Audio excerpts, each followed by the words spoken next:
right. Good morning, everybody. How's it going? Good. Welcome to our amphitheater hot glass show. This is a pretty special morning. We have a live stream event that's happening right now. So welcome to you in our amphitheater here in our physical space, and welcome to everybody that's joining us online. My name is Chris Rochelle. I'm one of the glassmakers here at the museum, and I'll be creating a couple different pieces, goblets with air twist patterns in them.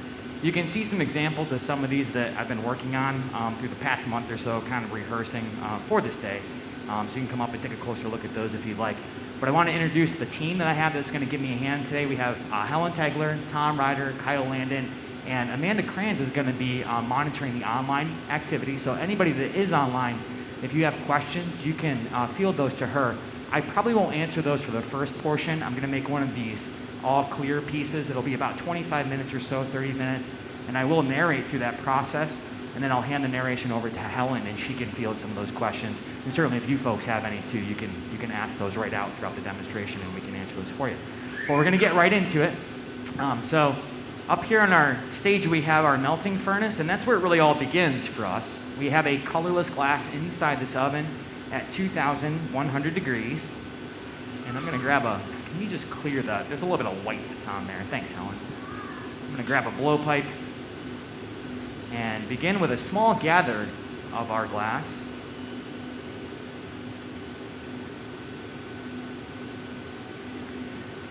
One thing that's very different, current state of affairs, as we're all wearing masks, is that we can't actually put our mouth on the pipe and blow through it. And that's how glass blowing has been done for a couple thousand years now. We've adapted, and we have an auto-inflation system that you'll see me use. First, once I get all this fresh glass shaped up to a cylinder, I'll sit at the workbench where most of the action will happen, and I'll connect to a blow tube that feeds to a line of compressed air. Now there's a foot pedal in front of me. I don't think you can see it from your seats, but that foot pedal, when I press on it, will release air pressure into the system, and I'll start a little bubble. Now the pressure right now is dialed down quite a bit to around 2 or 3 psi, and it simply doesn't take much to inflate glass at this temperature. It's a very soft material. It comes out of that furnace at 2,100 Fahrenheit. Now we have a reheating furnace, actually 2 of them going right now, and we'll use both of them when we start to work on a more complex goblet after this first one. But these are empty ovens, and really one of the neatest things about our program is the view that you get into this oven. There's a little window of fused silica that's mounted in the back, a very special glass that our camera looks through, so the camera's not exposed to the heat. So for this particular air twist pattern, I have a little bubble created in the glass.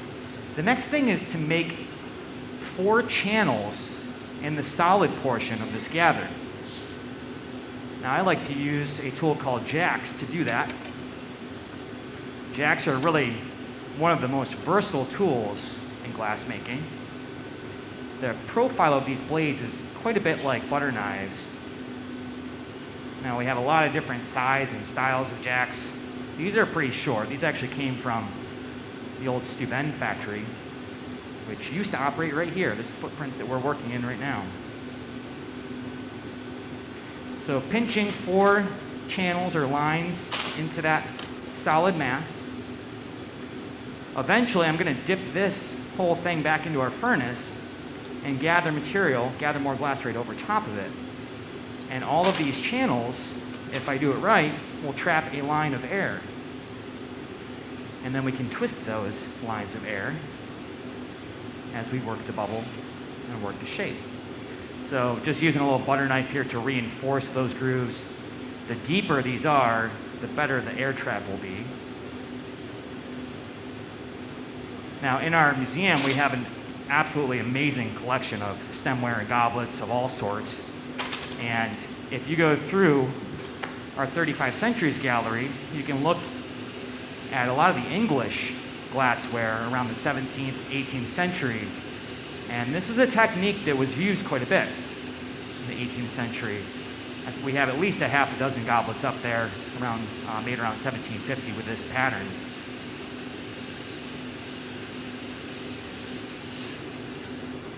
So one thing I also like to do here is sort of superheat the end of this little gather and kind of mash that glass back And this kind of creates a little block or sort of a dam for the air to not escape out the tip of the gather. So can we roll that gathering animation? We have a neat animation that we can show you. If you take a look at the screens, that really describes what the inside of our furnace looks like and what's happening when we dip into it. Now, in that animation, that's a typical way to gather, is where you sort of plunge the bubble on the end of the blowpipe straight into the furnace to take a nice clean gather. Well, for these air traps, what I like to do is go in at a much shallower angle, and I actually rotate really on the surface of the glass, and I've found that that does help me to keep the air traps, the air lines, a little bit cleaner. Now, the consistency of our glass straight out of the furnace is really just like table honey.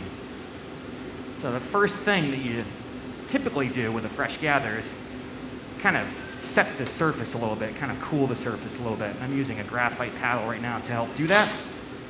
You'll see me use this newspaper pad, which has been folded up and soaked in water. This is well insulated, so I'm not feeling any real heat through it. And this begins the real tricky part. Twisting, stretching a little bit, using gravity whenever possible. This allows some of that glass to settle back over the bubble. I do end up with a good amount of scrap material making these forms, all those cutoffs, but this is all clear glass, which we will remelt. We will reuse that. So one thing that I have found in practicing this air twist is that you have to work pretty quickly. If I overheat, those bubbles want to sink together. They want to kind of close in, and you don't have nice lines of air anymore. So I take very quick reheats, try to work fast with that initial furnace gathered, that furnace heat as we call it. And one great benefit of this system, the foot pedal, is that I can do quite a bit of the work with tooling the glass and inflating at the same time. So really an efficient system.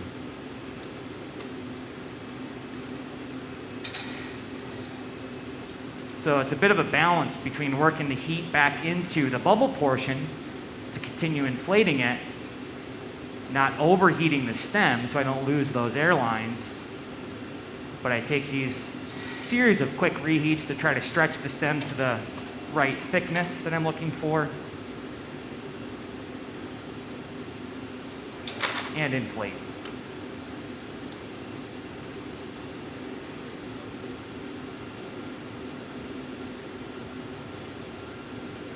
So it's looking pretty good. We'll do that one more time. Kyle, would you mind just squirting a little bit of water on that paper, please? Thank you.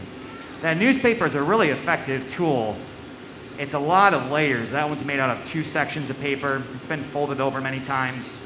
You do have to keep it damp for it to work well, but it's about as close as glass makers can get to shaping with their bare hands.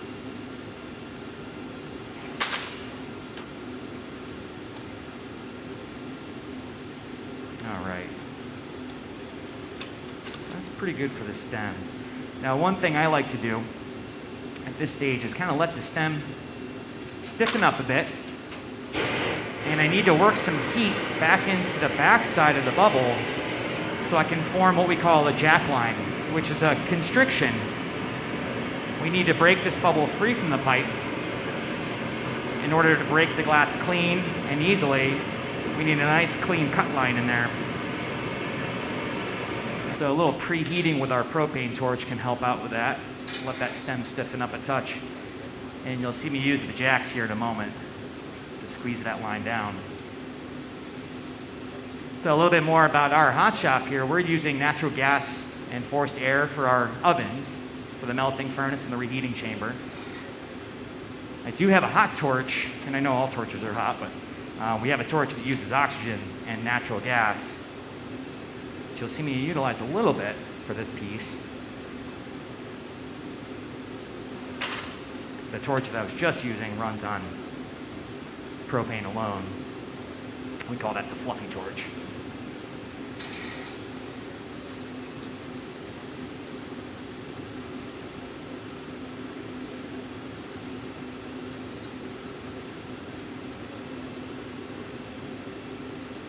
So glass itself is made up mostly of silica sand. Soda ash and limestone are mixed in to create the most common glass in the world, soda lime. That's exactly what is in our furnace. So we will work with color for the next piece, and we'll talk you through that process when we get there. But colors are formed when you melt in different metallic oxides or chlorides. All right, so I've got a good jack line established. Now I just want to inflate the bubble a little bit more, get some pre-shaping. We'll clean up the stem, then we'll add some glass for a foot.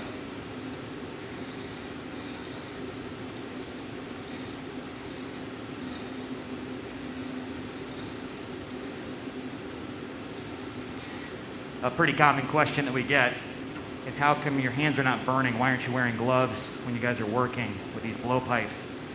And the pipes that we use are stainless steel. As far as metals go, stainless is a poor conductor of heat. That's why we use it. Most places do. You might hear us say irons. We tend to use that terminology quite a bit, and that's really just shop talk at this point. But where we keep our hands, you can see that shiny section of the pipe. That's room temperature.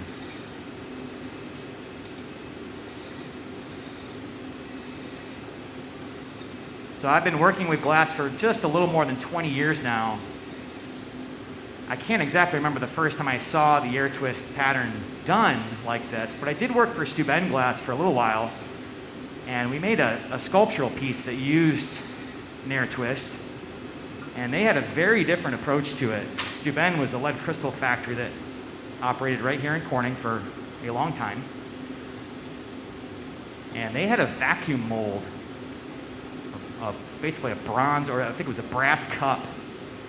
And on the inside of that cup, they had 4 graphite pins mounted vertically. And you would get a gather of glass, nice and clean gather. You'd set it up to dip it down into that cup. You'd hit a switch that would vacuum and suction the glass over those graphite posts. And you could slide it out, and you'd have 4 perfectly clean channels for air. And then you would have to seal the end of that gather and then heat it up and twist the whole thing. So very different from what I've just done, but a really neat result.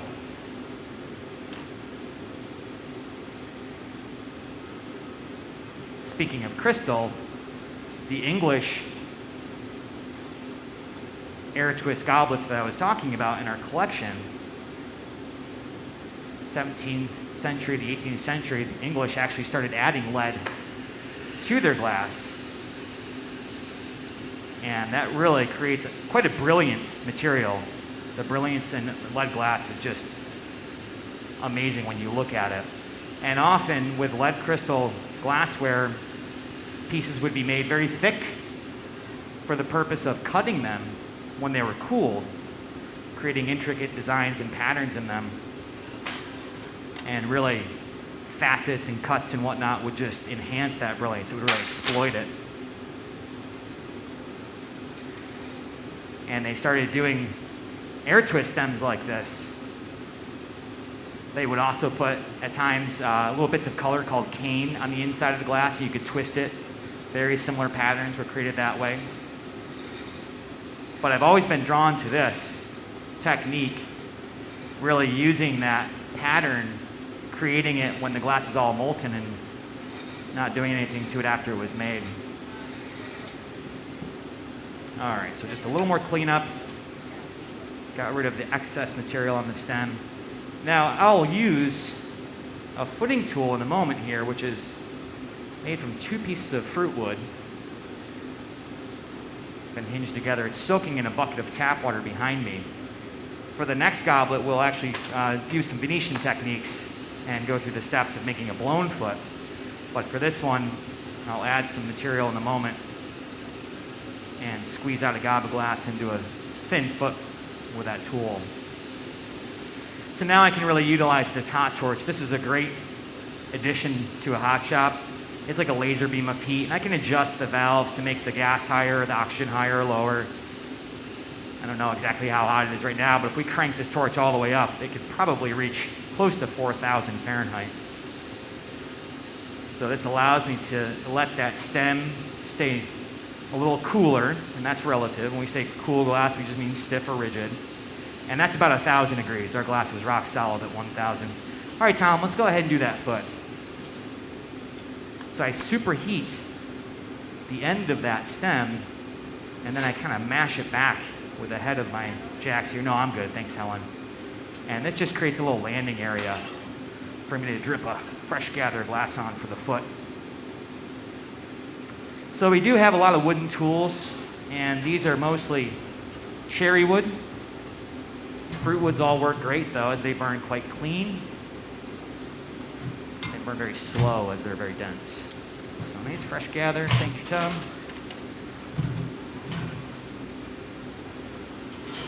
And they don't last forever. Obviously, they do burn out, and they get to the point where you can't comfortably use them anymore, and you get a new tool and burn it in. But I really love these footing tools. The first time I used one of these, I was working at a production glass studio in Massachusetts, and we had a graphite one, and I just could not work with it. And of course, I had never used one before.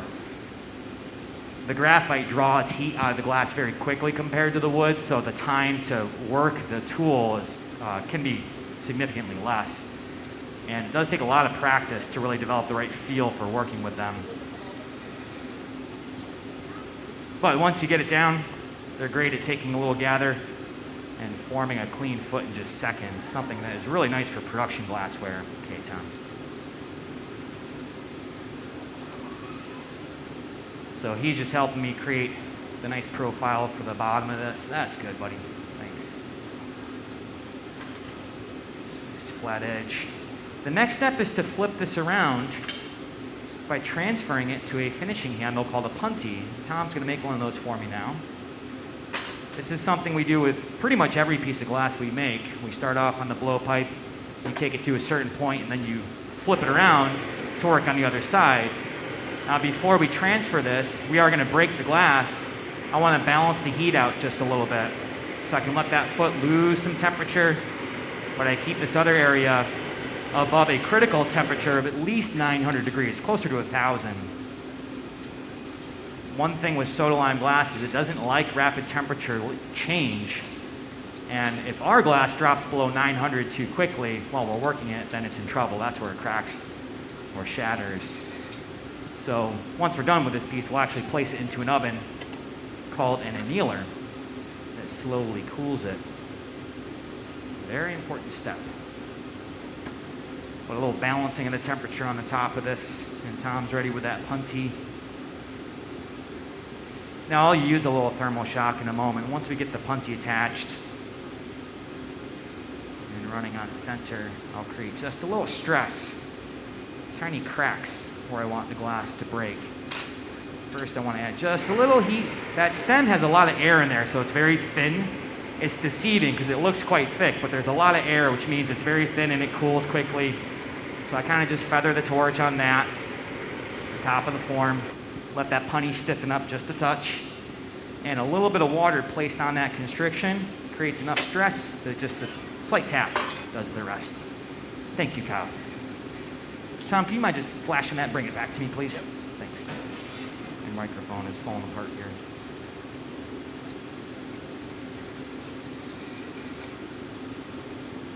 Thank you, sir. So when I make these, I end up with quite a bit of glass on the top side from going in for that second gather, which you need to go in for that second gather to get the air twist. But I like to remove quite a bit of this. So first I'll focus a good amount of heat back into the top, and I'm going to pull with some tweezers, elongate it, stretch the glass a little thinner, and then I'll cut it away and remove some of that excess. And after that, I'll inflate it a little bit further before we get the final shapes. An interesting thing about the English stemware that I was talking about, during that time period, the 18th century, English glass manufacturers would make really special designs for goblets and drinking glasses. And one thing that I read, I hadn't read this before, but on one of the cards up there in our gallery, it says that often manufacturers would make a one-off of a glass piece. So there were really no sets of glass at the time, which for glass blowers, that must have been really nice. if you break one of your glasses, you just go and have another one made, but it would be totally unique. Now, by hand, you can recreate something, or you can make a set of goblets, but I'll tell you, it's quite challenging when you create something that's intricate or with a lot of detail to make them all look alike. You can do it, but it is quite challenging. So to be able to just make a one-off and be completely creative must have been a lot of fun for them. All right, so a little reheat, got the glass soft again. Now you don't have a lot of time to work when we get thinner like this. What was about a minute in the beginning is now seconds.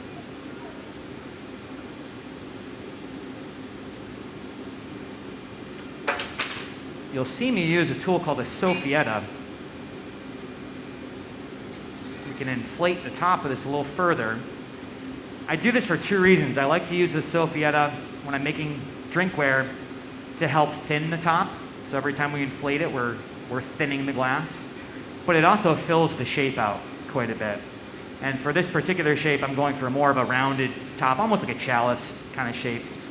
So inflating the bubble will help me get there.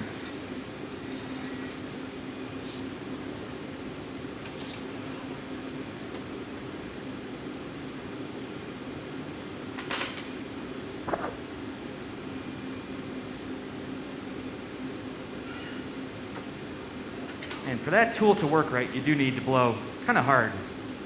When we're sealed on the blowpipe, the pressure is very light, but for that Soffietta, you have to create a bit of back pressure. So every time I'm reheating, I do two types of heats at this stage. I go for what we call a flash heat, which is a deep heat over the entire piece, stem, the foot, even the puntee, and that's to maintain that critical temperature of at least 900 degrees. But mostly I've been focusing the working heat, getting the glass soft just on that top edge. Just a little paddle this time, I think, Tom.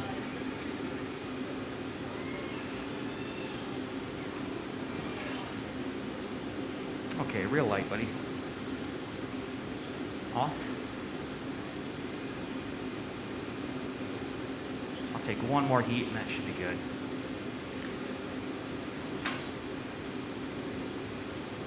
You have to be very careful when you work on these puntees too. We design these connections to purposely break free in the end, which means they are quite weak throughout some of the process. You have to keep them hot, but you have to be very careful when you set the puntee down, not to slam it on the rail. All right, just one more light touch, buddy. That's great. Okay, you can grab the forks, please. The little ones are fine. I'll go upside down with this. All right. So just like I did before, I like to balance the heat a little bit. Let that top lose just a touch of temperature. I'll give this one last flash. And I like to spoil that puntee connection with some water too. At this stage, I don't put water on any part of the piece as I did for our transfer because I'm not going to be reheating it. So what I like to do is let the temperatures get just right, get a little water on my tweezers, and then tip the cup straight up. So that water falls away from the foot. Tom has those forks that have been preheated, and hopefully that piece pops right up. Nice punny, Tom. A little fire polish, and away this one will go into our annealing oven until tomorrow morning. Thank you. Thanks. Again, so everything has to be slowly cooled. This is a very, very important part of the process. Thinner glass like that really only takes about 8 hours to properly cool. The thicker pieces need much, much longer, so that oven is programmed to do whatever we need it to do at the end of the day. So I'm going to kick the narration off. I'm going to get a little bit of water and jump into a more complex goblet. Tom and Helen and I ran through this process yesterday. This wasn't the one we made yesterday, but we're going to go for something very similar to this. And you'll see us utilize a garage. So talking about the temperatures, we can make parts, put them into an oven that will babysit them and keep them around 1,000 degrees. And our garage is on the far side of our furnace, so you'll see us utilizing that. But I'll let Helen talk about all that stuff. Again, thank you very much for joining us. We do appreciate it. And thanks to everybody online. All right, let's give it up for Chris Rochelle. What a great way to start out this live demonstration. This is the Bring the Heat program. This is something that we've started this fall and will continue into the spring. not only featuring artists who are here locally and regionally, but we also are bringing this as an opportunity to share it with the world. You can tune in from anywhere. So thank you for tuning in online if you're with us. And of course, here in-house, it's really great to have smiling faces here at the Corning Museum of Glass. We also think of this Bring the Heat as a little bit of an educational opportunity as well. Of course, that is our main feature of our demonstrations here at the museum to begin with. But having Chris actually narrate through the process of his first piece, I know we've all learned a lot from those kind of instructions, and I think we're going to see a lot of people trying those air trap stems now that we've got such a great resource here for people to reference. But were there any questions that popped up throughout that first part that I could answer for anyone here in-house or online as well? No? Well, if you think of anything, please feel free to ask here in person. Again, my name is Helen. We have one online. What heat schedule? Well, this heat schedule will be a pretty short one. Most of the goblets that he's making here today are pretty thin, so we generally just put it on a 12-hour or 16-hour cycle to come down overnight. We need to let glass cool slowly under controlled conditions, as Chris had mentioned, because our soda lime glass expands and contracts just a little bit as it heats and it cools. So we want to make sure that as it's cooling, it shrinks evenly. So we'll put it away in those annealing ovens where it can. The thick and thin will shrink evenly. But when you're looking at annealing cycles, it's all based on the thickness of the work. So it's so many degrees per hour based on that thickness. And these thin pieces, yeah, it'll just be a good overnight cycle. Great question, great question. What is the biggest piece Chris has ever made before? That I'm not sure of. Chris has a tendency to work with a lot of really detail-oriented, smaller objects instead of working on scale. So I'm sure he has been a part of a lot of projects here at the Corning Museum of Glass. We have an amazing team. We often work with other artists and guest artists, and it seems like anyone who comes here to work with us always wants to work giant. So we've made a lot of really, really big things. But yeah, do you have anything in particular you can think of, Chris, was the biggest thing you've ever worked on? Probably helping George with the snowman. Helping George with the snowman. Yeah, if you come here to the Corning Museum of Glass, every winter we put up this snow family, and they're very, very large snow family. So it's a great decoration, and it was a great challenge for our team. They are larger than life size for sure. So that is probably one of the biggest projects that Chris has worked on specifically. Yeah, coming soon. They're getting everything set up. I know we're not even to Thanksgiving yet, but we're all starting to celebrate the holiday seasons, and the decorations are definitely coming together here and all around the community. So if you look really closely on what he's doing, he did that first piece, creating the air trap in the stem itself, and it all built from a bubble with that attached to it. So this particular goblet is actually going to be multiple pieces. Instead of blowing out the bowl of the cup with the stem attached, this is actually going to be all separate components. So the first part that we're starting out here with is going to be the marble that will be just below the low bowl cup that he's making. So still approaching that air trap and air twist, but this time he's added just a little bit of color. We often work clear here at the museum, and if we want to add color, we can add that by adding little chips of color, powders, color, or solid bar. He's going to be using both powder and solid bar here today. But by adding just a small layer of, you chose pink today, right? Yeah, it's Chris's favorite color. He loves the pinks. So by adding just a thin layer of color powder to that air trap, it's really creating an interesting dynamic with that combination of the air and the way that it reflects light. It looks very silvery as it's trapped inside of the glass. But then this nice little powder layer creates a painterly effect that kind of wraps around that color, or wraps around that bubble rather, and we get some really interesting effects. This is one of the things that Chris has been working on, developing over the last couple weeks. Now, he has made air trap stems before, but he knew he wanted to focus on this particular technique for this live stream, this Bring the Heat. So he's been playing around, practicing different things, different options. And so over the last couple of days, he started to play around with augmenting the ball that was attached, changing its size, changing the way he attached things, and experimenting with a couple different colors. I know that when we're developing things, we often have in our sketchbooks, and whether that's on paper or in our minds, we still have this idea of how we want to put things together and what colors we think will look great. But there's always a few moments where after you get it finished and you bring it out, you're like, well, that didn't exactly look like I thought it might. Or I think that particular color on that particular shape, it's a little too dark or a little too light. And so he's practiced a few of these over the last couple of days and came up with a really nice combination of that powder color. Now, one of the challenges with working with these air traps as well is that bubbles don't like to stay in lines. They like to accumulate and turn into round forms. So even creating this nice sphere, the top and the bottom, the tips of that sphere, the bubble tends to want to accumulate to the center. But I can see already he's done such a fantastic job getting those striations, those air traps to run pretty much the distance of that sphere. And that really shows Chris's experience, his trial and error that's developed this technique to master it so well.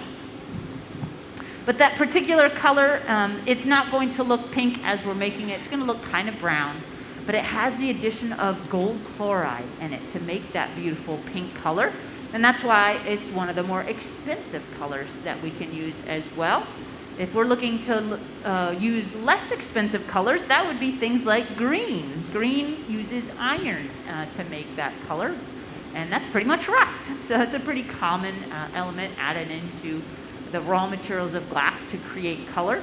And it's one of the earliest colorants as well. You'll see in our collection, if you come here to the Corning Museum of Glass, or you can log in online and do a lot of research on our website as well to look at different things in our collections. We definitely have some links on air trap, so you can see some of those 18th century vessels that Chris was referencing. But you'll also see a lot of green glass in the early stages of production, because green was just kind of a natural colorant that could be easily added into that glass or found naturally in the silica that was mined out of the earth of that particular region. So it looks like we're finished with the sphere now. And Chris mentioned we were going to be using a garage. And the garage is really an important tool to be able to make a complicated piece like this, because it's essentially a glass babysitter. We're going to take and make a couple different parts. Each one of those parts are going to be kept warm, safe, and happy over in that garage. And then we can introduce them back into the piece to assemble as needed. So the garage over here has, it's basically one open box, but there's two sides to it. We consider a hot side is where the flame is itself, and then the far end being the cold side. It's only a few degrees difference, but a few degrees can make a big difference on whether something starts moving or doesn't start moving, or could crack or couldn't crack. So he's going to load this into one side, keeping it safe, warm, and happy, and when we're ready to pull it back out, we'll bring it back over to the hot side and really give it a little extra heat, make sure it's as hot as possible before we bring it out and introduce it to the intense heat of the furnace itself.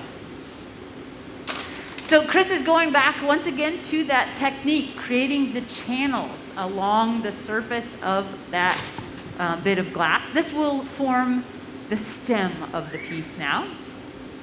And one thing I've noticed in this technique that Chris does, it's really smart. He's got a little excess glass off the tip of that shape. And by taking that little ball at the end, heating it up, and smashing it back onto itself, he creates a situation where the air traps even better. Because when you go into the furnace and you go to wind the glass down into, or wind the pipe down into that molten glass, glass doesn't necessarily like to fill in gaps. It'll lap over the surface. But if it has an escape route, then sometimes you'll end up just pushing that air out of it. So by creating these basically two ends on the ends of these channels, one attached to the pipe and this attached to the tip, he's creating a really nice deep channel to be able to trap lots of air. Now, unlike that first vessel that he made for us, this one is just going to be the stem, so he doesn't need a pipe, he doesn't need a bubble. It's just going to be one part of a greater piece. Is your phone here? Yeah.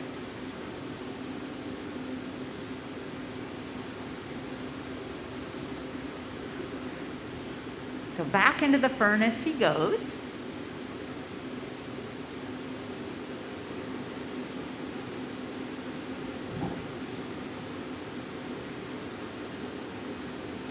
And this is a really interesting moment to watch this come together, because I can already see these thicker lines that have formed, those air trapped inside of that glass.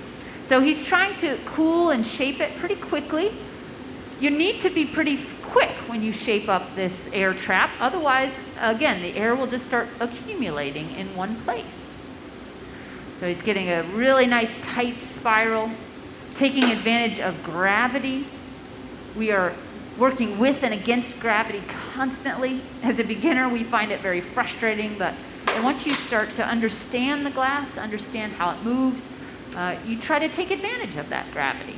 So by holding that pipe down, it's giving him the opportunity to really stretch that out and be able to control that just a little bit.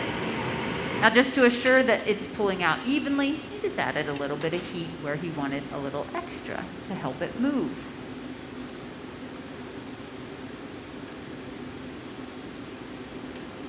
So touching it right back on itself. This creates a little bit of a lasso. Good. A little bit of a lasso, and now the tricky part comes in. Not that the whole thing wasn't tricky enough already, but this is where he's going to create this floating spiral. We've got this beautiful helix trapped inside of that thin glass, creating that beautiful air trap effect. But now he's actually creating a helix out of the entire thing. The stem is one big helix. Now, one thing that really impresses me with trying to make goblet stems like this is he's working with such thin glass. So it's going to heat up quickly and it's going to cool down quickly. And when you're working with something tall like this, it's kind of stretched out a little bit. Well, the tip is always going to want to be hotter, and where the pipe is, it's always going to be a little cooler. It's just the nature of how we heat glass. We go into the furnace, we come out of the furnace. So the tip of that object is always going in first and coming out last. So if the glass is uneven in its heat, it will also start to move and twist in a different way. So he's going to be coaxing this along little bits at a time to get that perfect spiral out of the glass.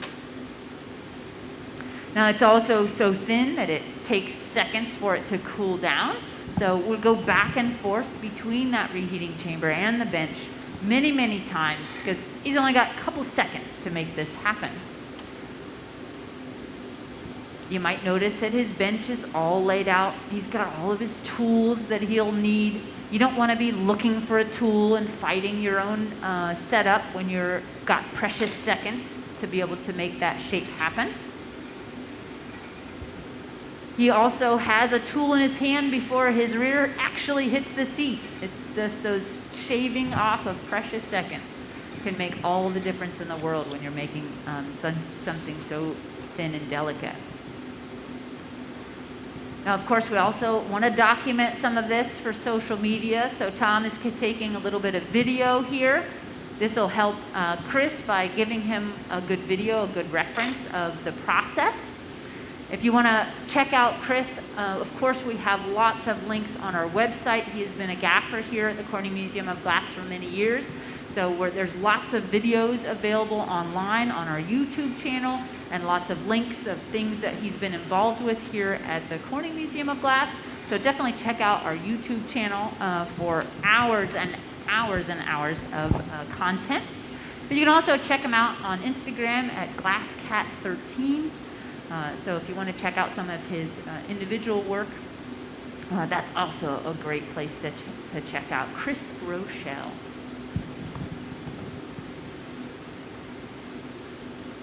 Now, just as a reminder as well that obviously if you're tuning in online, you've already seen the video, but if you see a few things that you maybe want to go back and watch again, you want to check this out in its entirety, this will eventually be up on our YouTube channel as a referenceable video.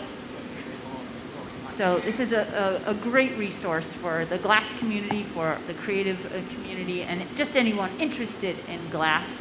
If you're looking for a particular technique or something, if you look at a particular artist, it's a good place to start. Do some searches within that YouTube channel and see what you can find, because we have so many resources there available.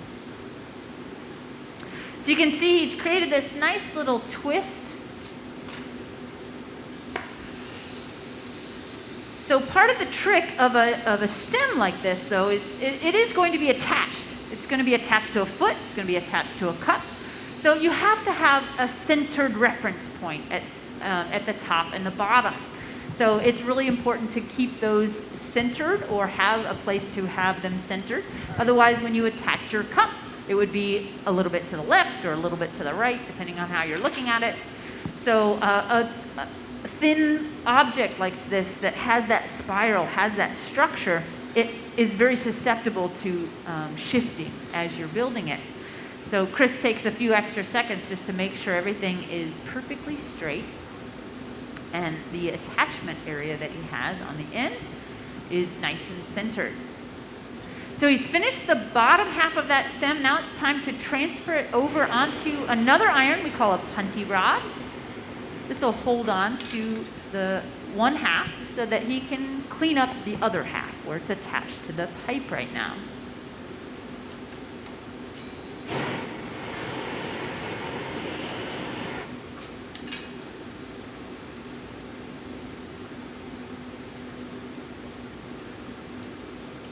Especially on goblets like this, the punties are very delicate. You want them to hold on, but you don't want to hold on to them too tight.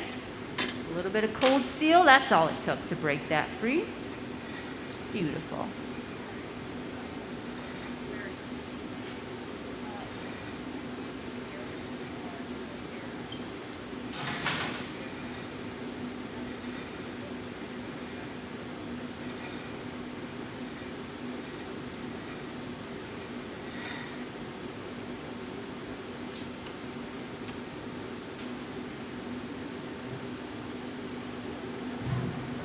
All right, so we've got a really great question online, and I hope I interpret this correctly. It's asking about his use of the air gun on the end of the piece when he did the air traps. So I think at the very beginning, but is it to even out the heat or for the whole piece before it goes back into the furnace, or is there a special reason?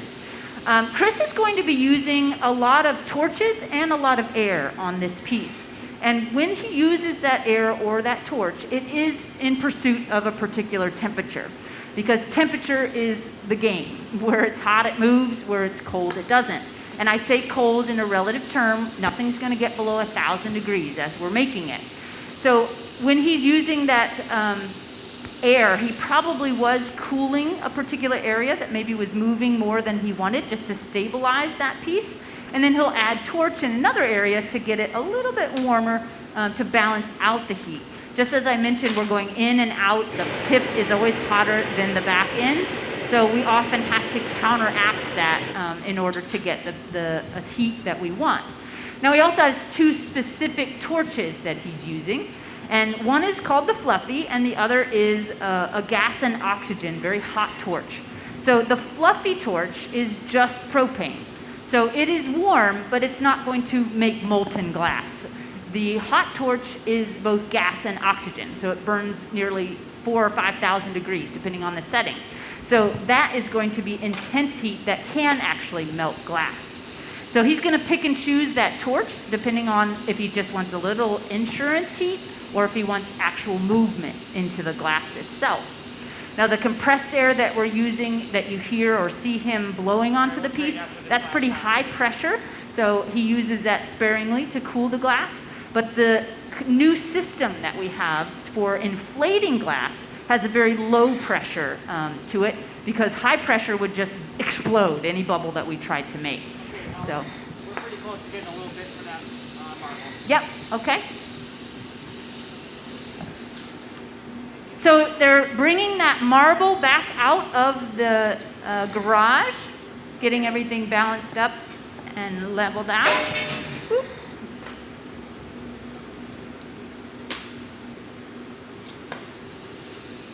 So he's going to start adding the components that will be the transition.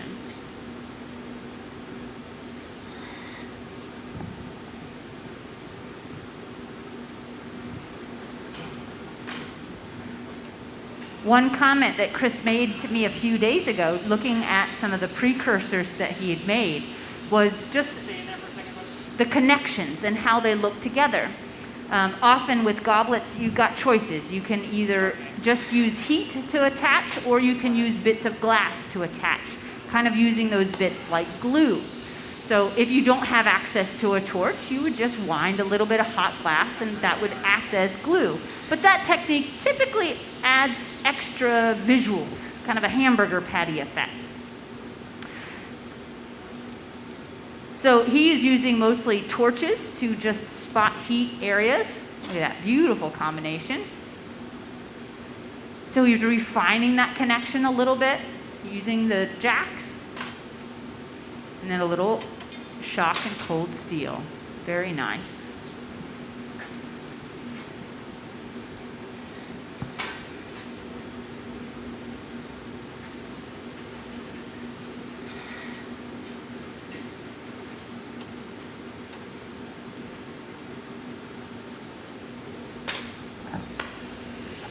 So now that he has this connected together,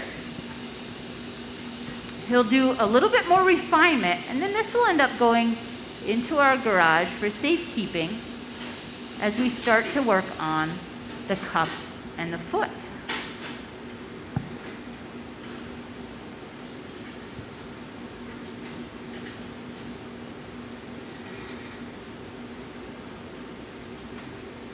So with those connections, he had mentioned, I started the story and didn't finish it. The other day, he was looking at those connections.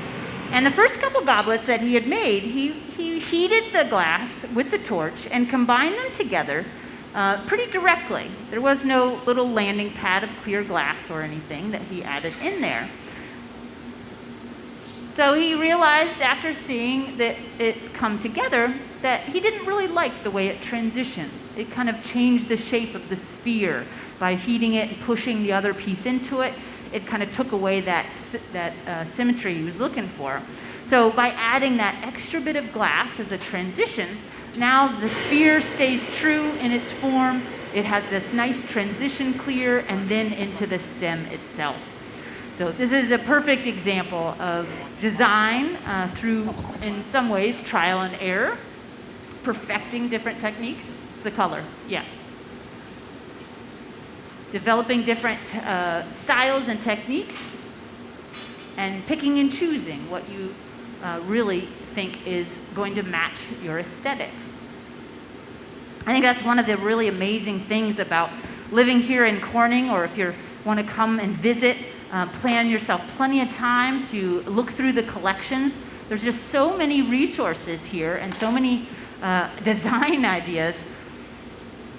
With 35 centuries of glassmaking, we've got so many referenceable objects. And so Chris likes to wander through the collection looking at those 18th century goblets, the air trap stems, and came up with his own unique version of using that classic technique.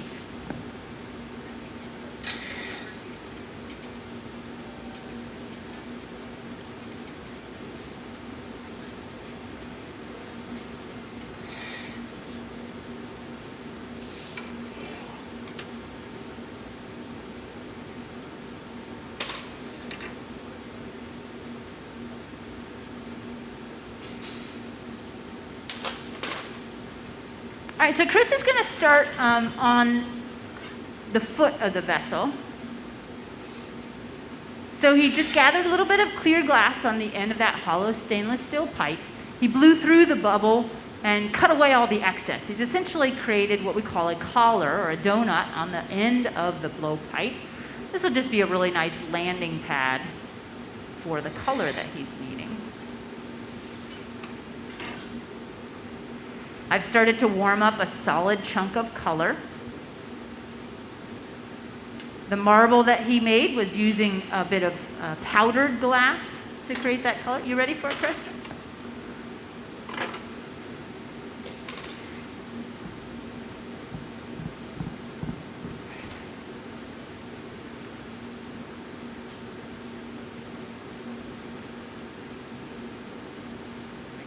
Sure thing. So by using this solid colored glass, we're going to get a really nice, even pink color for the bowl and the foot. We've got a couple examples. Those of you that are in-house here can see in the front of the stage, he's got a bench set up with some of the examples of the objects that he's going to be making here today. And on the far right, my right, your left, there's two different cups. And one has a highly textured version, and one has a really smooth and even version. And looking at the textured version, it's a really popular optical texture that we add into pieces. But when Chris made his clear one, or the solid color one, he thought, well, I really like how simplistic that color is, so that all that texture was just too much. It became a little bit too busy. Kind of took away from the beautiful design of this complicated stem that he's building. I think, yeah, we've got the smaller attachment on it now, so it should be fine either way. So that's yet another example of, well, I've got the idea of what I think I want, and then when you see it in person, you can augment that slightly.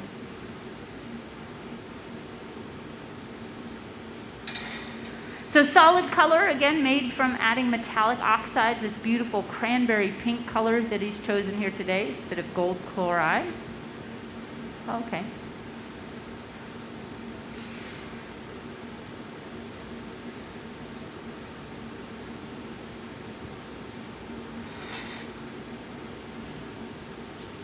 We're also going to use the remaining color on this iron and put it onto a second one, and this will form the foot. I think I misspoke earlier saying that Chris was working on the foot, but he's actually just prepping that color for the foot, or for the top cup that we're going to make here in a bit. And so Tom is getting the other iron ready. So tiny puffs of air. These are coming through with our new blowing system. A little bit of air pressure. It's only about 1 or 2 pounds. It's really low. And it's all activated by a foot pedal down below. So typically we would just blow into the end of the blowpipes, being able to inflate glass as needed. But these days we're all wearing masks, so of course it's limiting the ability to blow through the pipe. So we've had to come up with alternate inflation devices. It's pretty amazing to see organizations and hot shops and individuals and public access studios embracing this challenge, coming up with all sorts of new technologies to be able to continue to do what we love, to be able to bring the public in to either watch us or participate in glass making. A lot of new protocols and things come together. So it's been an adjustment for our team, of course, and I'm sure many glass blowers to learn to work with these new systems. But at this point, we've all been pretty good at it. We're getting pretty used to the system. I think it'll be a great day when we can use it as an option and not a requirement, I think, for most of us. But we've learned to really embrace these new times. So this is going to be a landing pad here. He's going to start the foot. So this will be the small bit of transition he's going to attach to the pipe here. And meanwhile, Tom's over on the other bench working on the blown foot.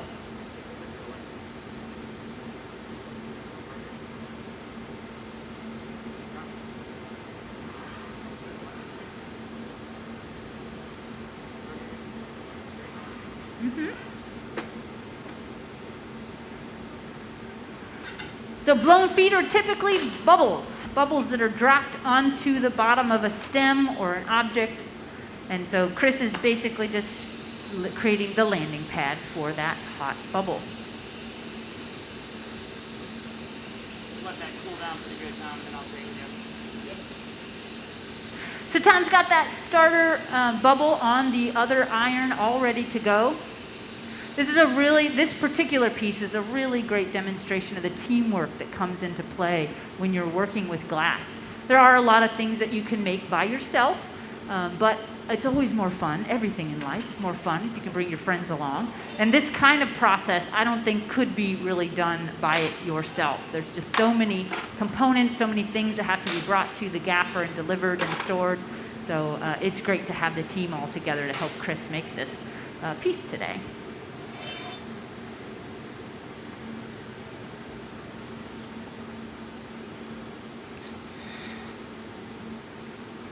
Do we have any other curiosities or questions for those of us who have joined here in-house or, of course, online? You're always welcome to ask questions. We're happy to get those.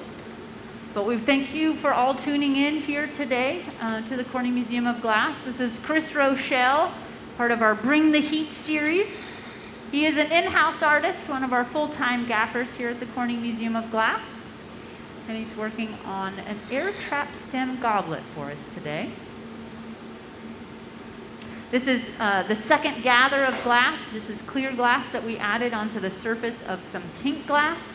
So this will look pretty solid pink in the end, but it's really going to just be a really thin veneer on the inside of this cup. The colors tend to be a little bit expensive, so we use very small amounts of concentrated versions of color, and then add lots of clear on top or underneath those colors. And that helps it stretch just a little bit more. You also notice that it looks almost black. It's very dense, very dark. So it'll take until it starts to blow out and inflate to really see those colors come out.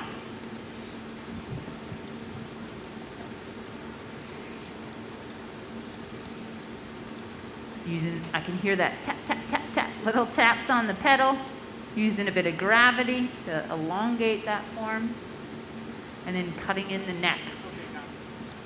So this again is going to be the foot, and this is where the alternate inflation device gets a little bit tricky because we want to have the ability to add air into this. Now typically Tom could just drop that foot, go to the end of the pipe, give it a little air as needed, but instead they're going to coordinate. That Tom's got the pipe, he's got the hose, Chris is going to stay next to the bench so he can tap on the pedal as needed. And that'll add just that little bit of air pressure needed to create the hollow foot.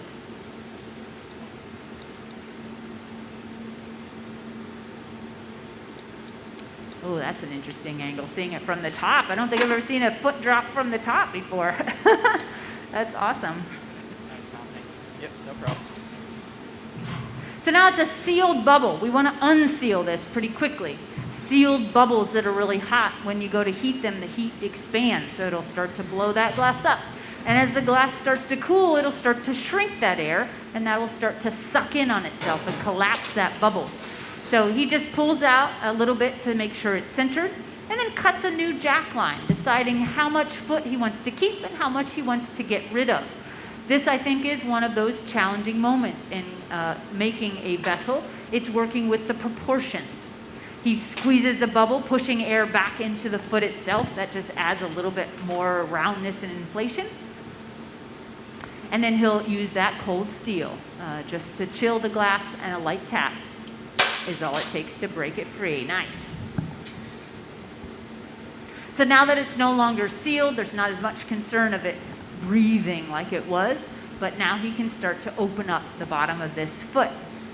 Now, one thing he always does on these feet as well, and those of you who are in-house, you might be able to see, a lot of these cups have an extra ring on the bottom. This extra decorative element is made by folding the lip in on itself. So watch really carefully when he comes back. He'll kind of push the lip into itself, folding it internally, and then flaring open that foot. This does a couple different things. One, it's just nice looking. So it's a nice little decorative element with that extra ring or ridge along the foot. And two, it's thickening the glass. The very edge is generally very thin and delicate. And so by adding a little bit of extra glass, folding it in, that adds a bit of insurance to that piece as well. It'll hold its heat a little better, keeping it from getting susceptible to cooling and cracking. No? We also want to say Happy Veterans Day to everyone out there. Thank you so much for your service, and I hope you can join us here at the museum. All of November is free for veterans to come in and visit our museum. And then any party that's coming with them, they also get 15% off of admission. So we hope to see lots of folks coming into the museum here in November. Always glad to see you.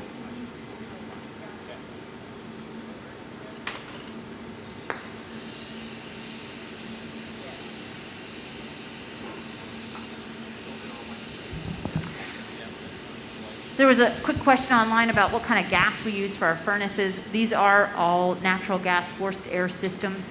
We also have our innovation stage here at the Corning Museum of Glass. They're offering demos up there as well, so if you're interested in another style demo, they also have that stage running throughout the day in the morning. But that's an all-electric shop. So you can pick and choose depending on your local energy costs or the desires of your local codes. But we have both here in development, and everything heats a little bit different in the electric versus the gas. But we've developed technologies here at the museum to be able to use all electric heating chambers, and of course furnaces, which are a little bit more common in the glass community. So we've got this beautiful foot now. He flared that wide open. And so it's time to transfer this over onto yet again, another puntee. A complicated piece like this can be transferred one direction or another multiple times, but it's all about creating the directions that you're looking for. So now that we have the foot complete, we can flip this around the other direction and then reattach that stem to the foot.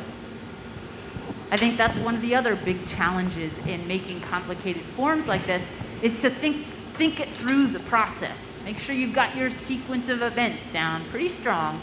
Otherwise, you find yourself all of a sudden, well, I've got this the wrong direction. I've got to flip it around again. And every time you flip a piece around or reattach or remove a puntee, it comes with risk. There we go. Beautiful removal.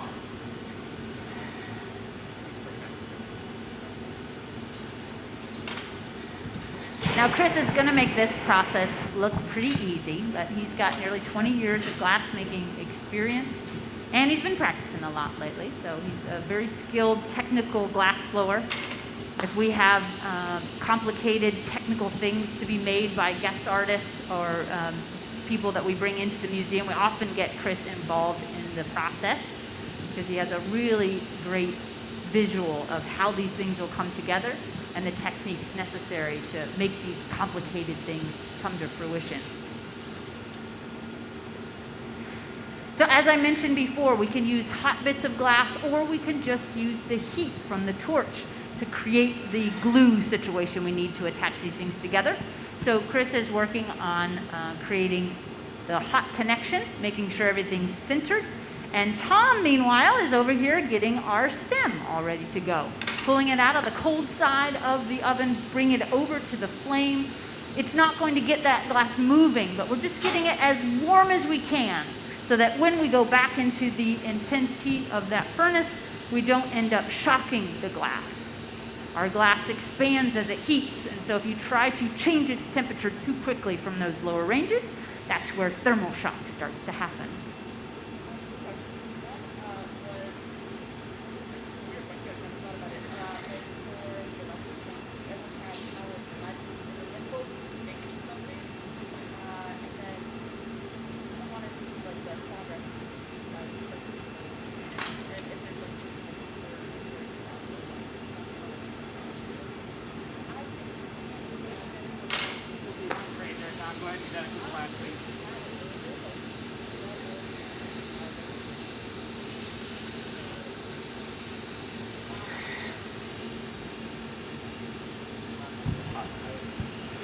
So this is, again, a really great demonstration of the teamwork involved. Chris can stay seated and be able to focus on that torch, keeping things nice and warm, putting heat where he needs to Tom and him keep trading back and forth so that Tom can flash the pieces, keeping them warm enough, not letting anything get too cold. And then when they have every condition just right, then they'll combine these together to create that final stem and foot.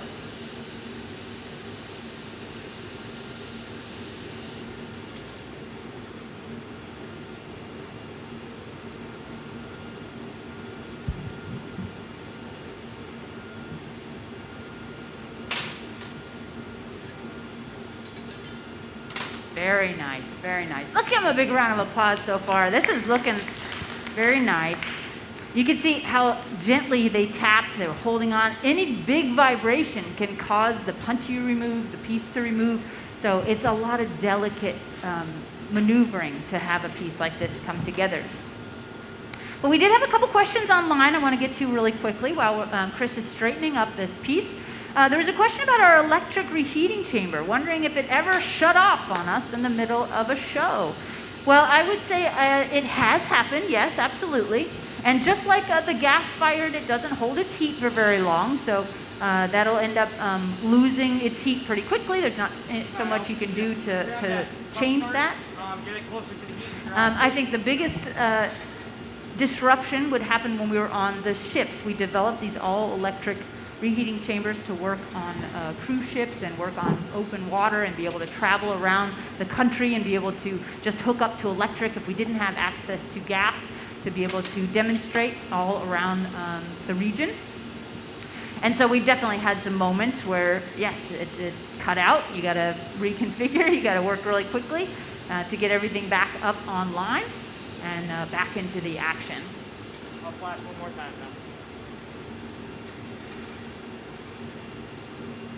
And we also had a question about some of the precursors that he's done. I'm not sure.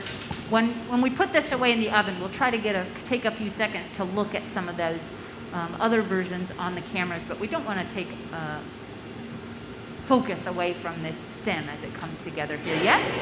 But we do have a couple of examples of the pre-practice pieces that Chris has been working on.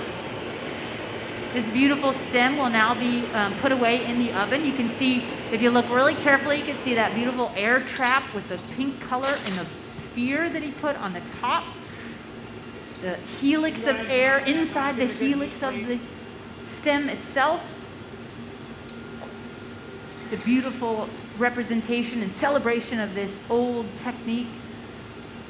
You can see many examples of that air trap, 18th century English air trap in our collection, and I know you can look them up online as well. So if you want to tune into our website, you can search things on the website. Here.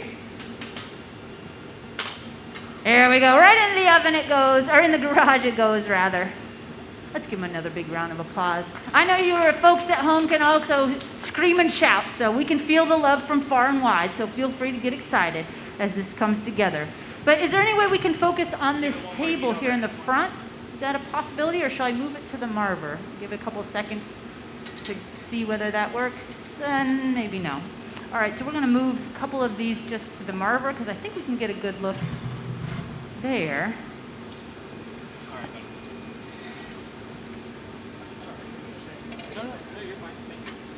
Jason, I hope I'm not making your life too difficult here, but we just had a few people online that wanted to see these a little closer. Thank you. Awesome.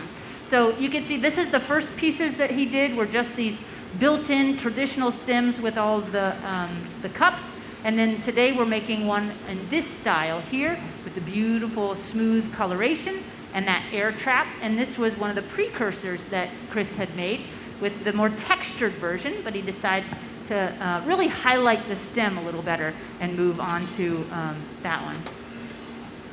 Tom's going to give it a better position than I had. Very nice. So hopefully that gives you a little better look online of the pieces that we were talking about and referencing. Chris is going to start right up here with the cup of the piece. But even those transitions, this early one doesn't have the same clear connection that we had on the bottom. This here doesn't have that same connection as this one did. So that's part of that redesign to get the effect that Chris wanted and to really bring this together. But thank you so much, Jason. He's up there doing all the camera work for us today. Always does such a great job getting such a good view of the action.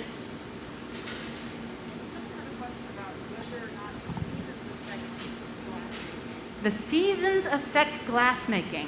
Well, it certainly influences the kind of glass that we make.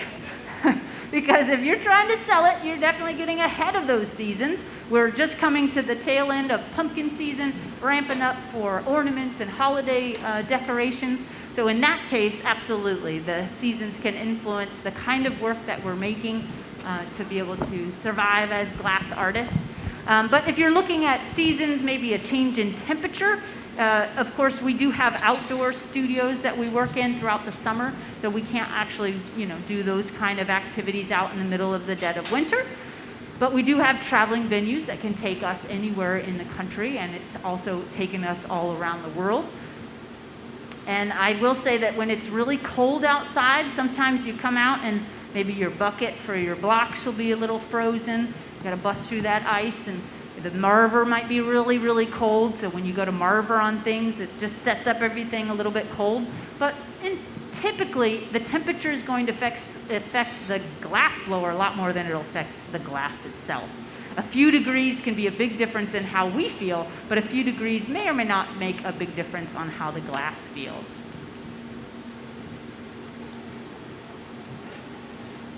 All right, so this is a little bit bigger of a bubble. He's gathered over that clear glass over pink, again, matching the foot.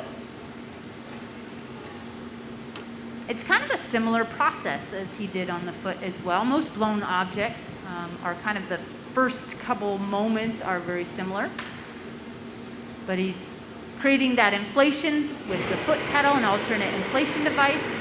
Color really shows off temperature really nice. So in contrast to using the clear, you can see how the top is a little bit darker and the tip was a little bit brighter. So that told Chris, well, if he keeps blowing or using that inflation device to keep blowing, then the bottom's going to keep getting thinner and thinner. And he doesn't want the bottom to be thin. He wants it to be a little more structural. So he can put the torch on the top end. That'll bring a little extra heat to where those dark areas are.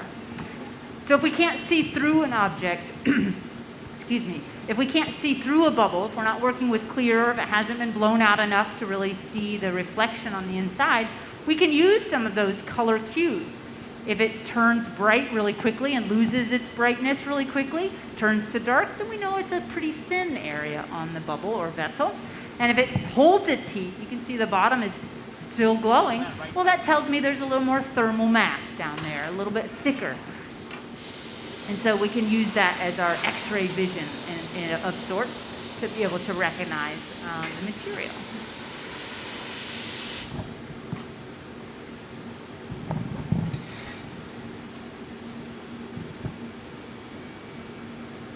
So while we've got a few seconds as he's blowing this out, I also want to remind everyone that every Wednesday you have an opportunity to tune in here to the Corning Museum of Glass for our live streams.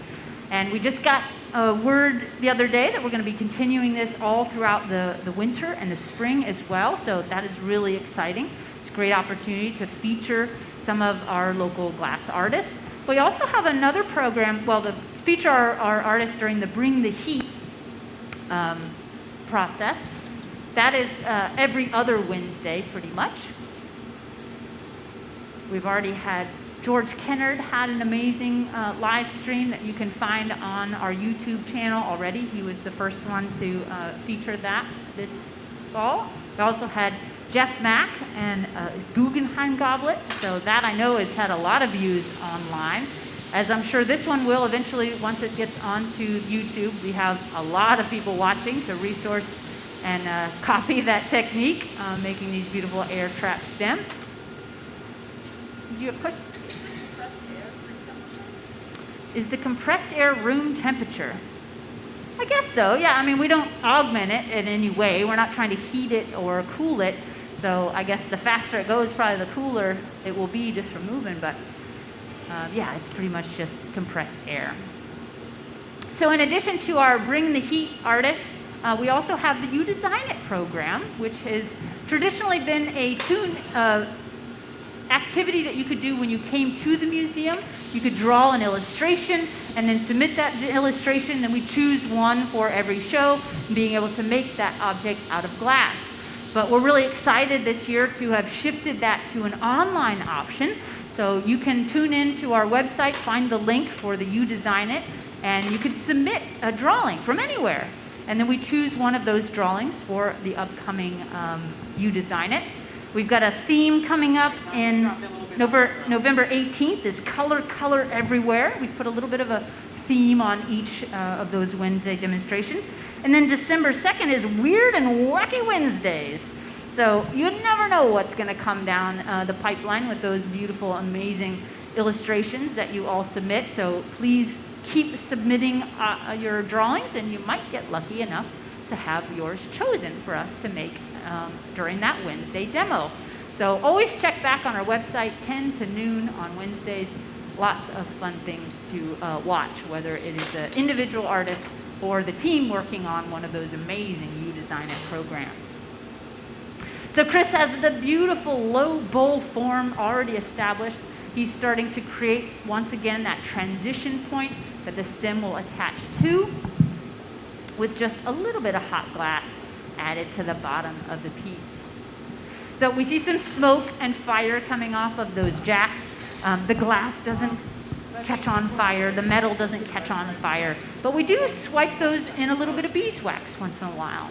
That helps them ride over the surface of the glass a little easier, and for the most part, hot things will stick to hot things. So if you have a really hot tool, it'll start to stick to the glass eventually.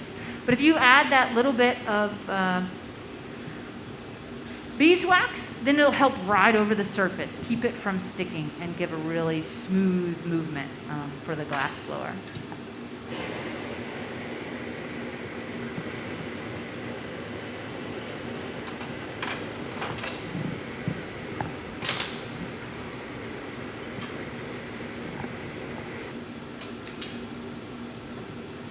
So we're going to transfer this over onto another punty so we can open this form up.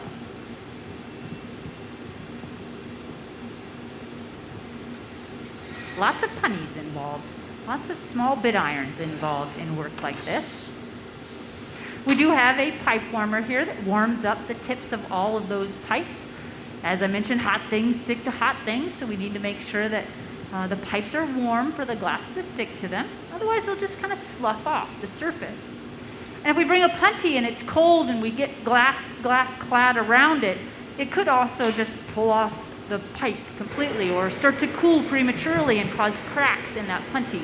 So you always want to make sure you've got a little bit of glow to the end of those irons before you go to gather over them.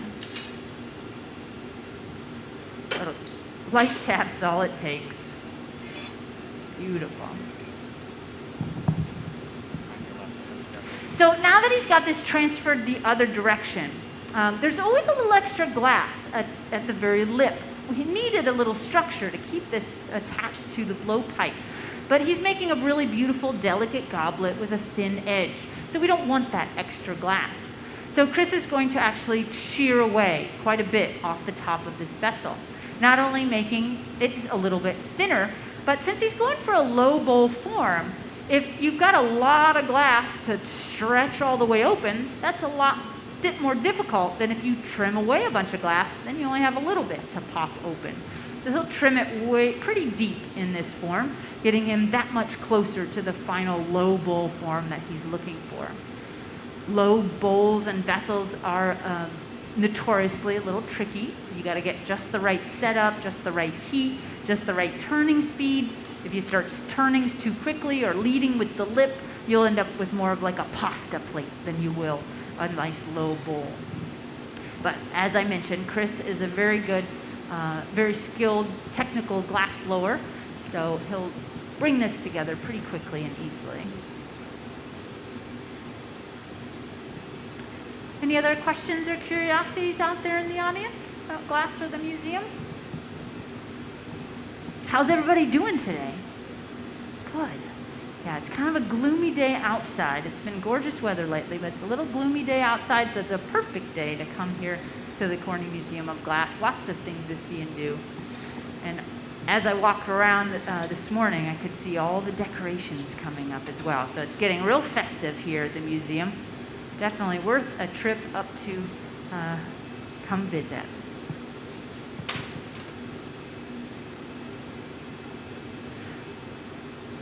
So trimming away, this is a pair of shears, kind of like a pair of scissors. I know it seems impossible to cut glass with scissors, but it's only made possible because he had just the right heat. If he gets halfway around and it's too cold, it'll start crunching and breaking that glass.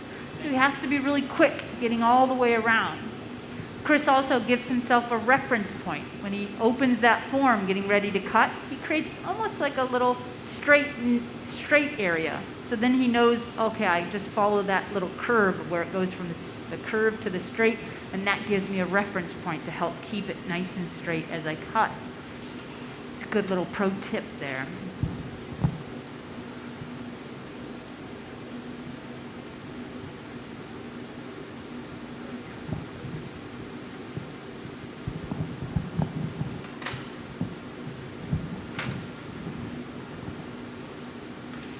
Now the jacks that he's been using, those are a very traditional tool in glass making. They're made of metal, they've got blades, and they've got a flat tang end on the other side. So the handle is in the middle. Now these jacks can be different sizes, different shapes. It just depends on the kind of object you're going to make. If you want to make something delicate like goblets, you're going to choose blades that are very thin and delicate. If you're making big, heavy work, you might switch over to a thicker, bigger, longer pair of jacks. But if you want to actually push with the inside, you need to switch away from the metal jacks and transition over to these parchovies or wooden jacks. That way they've got nice broad round blades instead of those pointy tips. So like a potter with their fingers on the inside of the pot pushing as it rotates. You can use those big fat jacks and not leave as many tool marks. So you'll often see these used when making low forms like this. But he's also using a bit of centrifugal force. As he heats the glass, he turns nice and slow. And then when he comes back to the bench, he can turn a little faster. And he's using our folded wet newspaper there to help contain it. So it's kind of a combination of pushing from the inside, containing from the outside, and then Tom's just helping guide that lip with a little dry paddle. We often use wet wood in the early stages of glass making when it's really, really hot to help shape it. That creates steam between the tool and the glass. But if we used a wet paddle on this very thin, delicate lipped piece, it could actually start to thermally shock or crack it. So we need to be really careful not to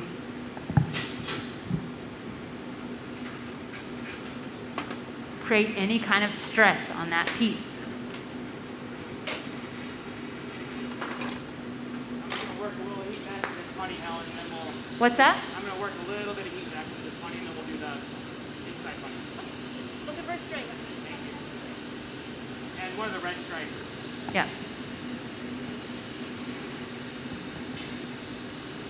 So Chris has done a beautiful job. What a gorgeous bowl on the top now. So he's just going to balance out some temperatures. And then this comes the tricky part. We've got to assemble this all together. But right now, everything's on punties. So how do we do it? How do we stick it together? It's already reversed on the punty. So we're actually going to be doing an inside punty. An inside punty is something that is also meant to be, of course, very delicate. Typically, punties, you don't want them to leave much of a mark on your piece.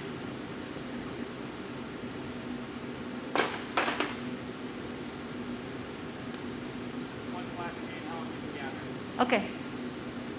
Tom is starting to get that stem back up and running. Sorry. You're good.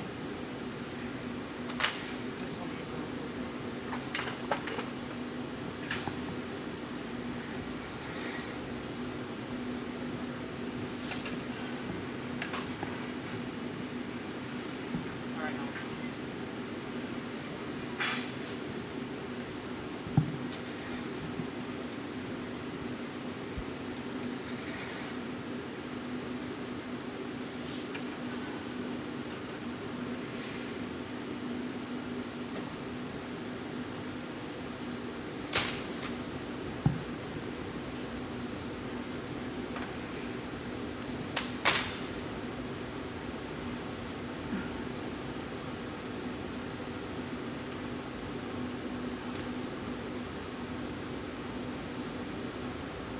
So we roll that little punny on the ground just to put a bit of dirt on there that'll help break it free. Yep. And then right back into our oven we go. Got it? Oh yeah, got it. So inside punnies, you won't be able to get in and put water or anything on that to be able to remove it later on like we would on a typical punny. So that's why we make them kind of dirty, so that it's sticking, but there's hopefully enough stuff in between and the temperatures to help it break really carefully at the end. So now we've got this reverse. Now we've got access to the connection at the top. This is the landing pad for the stem. It's already been created, and Tom is warming up in the oven. So he had to actually re-punty that inside of the garage as well. So that can be a little bit stressful as well, trying to maneuver the garage. Working with the garage and having an assistant that's familiar with that particular garage is really key to success. Each one's a little bit different, depends on how it's been built. Some can get really hot, have hot spots and cold spots. Ideally, it's pretty even, but it's really good to have an experienced gaffer like Tom on the job here.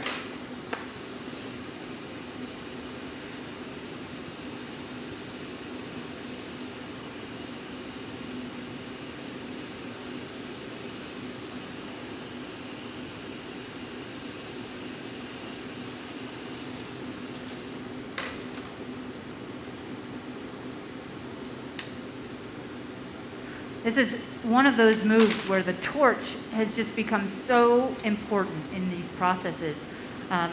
Chris being able to spot heat that tiny, tiny little bit of clear glass on the very tip so that he could trim away a little excess. And if you tried to use the heat of the reheating chamber to get that hot enough to cut that free, well, the vessel itself would have also gotten that hot and started to move around. So the inclusion of this torch in the repertoire of glassmakers has really revolutionized not only how we approach things like goblets, but also working with sculpture and other more complicated forms. Really, I think one of the biggest changes in the glassworking community over the last couple decades.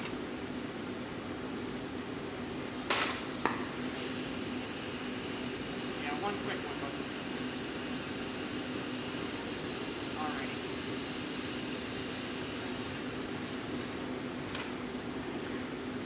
Coordinating together, the timing, the temperature.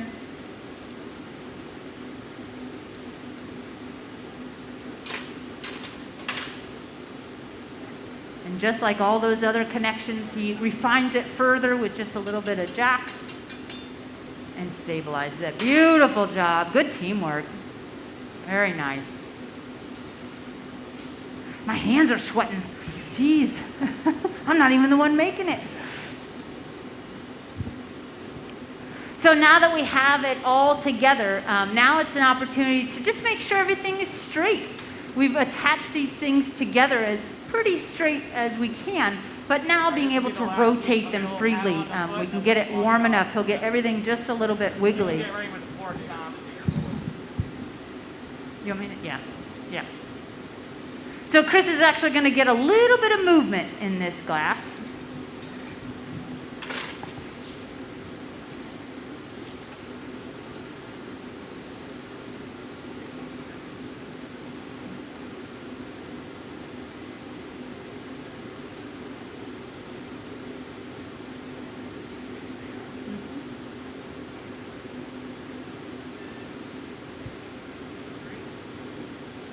Good on my end. Beautiful. Oh. Then the final stage is the cooling process, letting this cool slowly under controlled conditions. We've got some warmed up forks to catch it on. And there we go. Beautiful job. Let's give him a big round of applause. That's Chris Rochelle, everyone. Tom Ryder on the assist. Whew. I'm so glad that went so well. I'm sure Chris is as well. You made it look too easy, Chris. You made it look too easy. Fantastic.